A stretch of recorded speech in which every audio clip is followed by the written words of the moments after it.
Husbands, love your wives just as Christ loved the church and gave himself up for her, to make her holy, cleansing her by the washing with water through the word, and to present her to himself as a radiant church, without stain or wrinkle or any other blemish, but holy and blameless.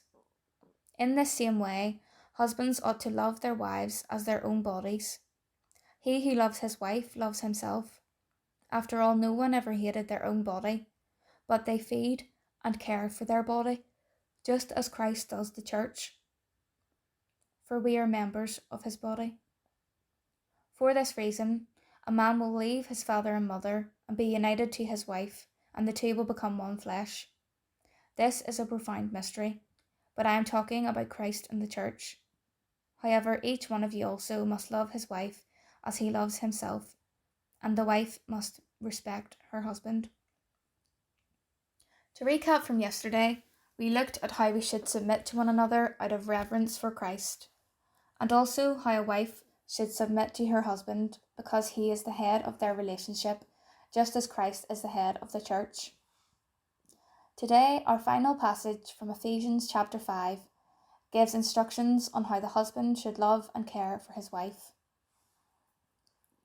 So we begin in verse 25, where Paul connects the nature of the husband's love for his wife with Christ's love for the church. Jesus didn't have a general love for his church like we may have for our peers, but rather a special love. You see, Jesus would not have died for the world if he didn't have a special love for his church. And in a similar way, the husband must have a special love for his wife. In verse 25, Paul also uses the phrase, just as Christ loved the church. This shows that the husband's attitude towards his wife should be the same as Jesus' attitude for the church, to love her. This may mean that sometimes a wife can lose her temper, and like us, may say or do things that are out of her character. Yet despite her actions, the husband must love her undeservingly. And this is the same for us. Christ loves us, though we are undeserving of it. In verse 27, Paul describes the wife as without stain or wrinkle or any other blemish. Christ desires nothing more than for his believers to be without imperfections. However, we are never going to be perfect. On a wedding day, a bride wants to look her absolute best for her husband, but Paul isn't talking about physical appearance here. He's referring to the church being presented as holy and blameless before God. A husband should build his wife up to be presented in this way also.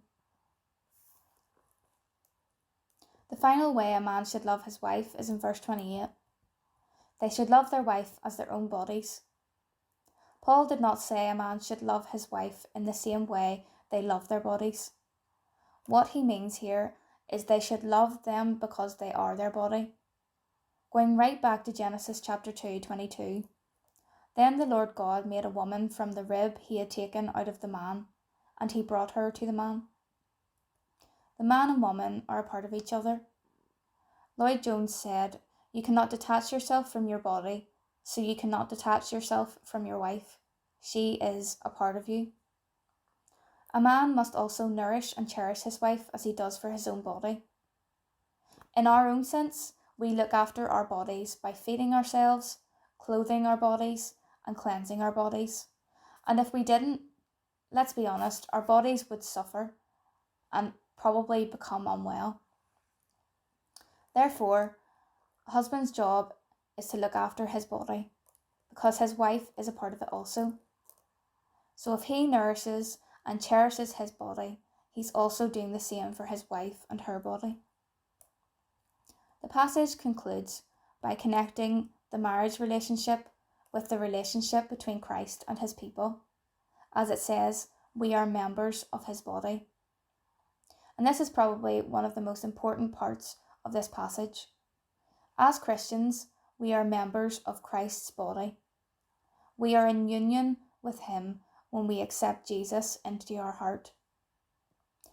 As the woman was taken out of Adam, so the church is taken out of Christ. The woman was taken out of the side of Adam, and it is from the Lord's bleeding, wounded side that the church comes.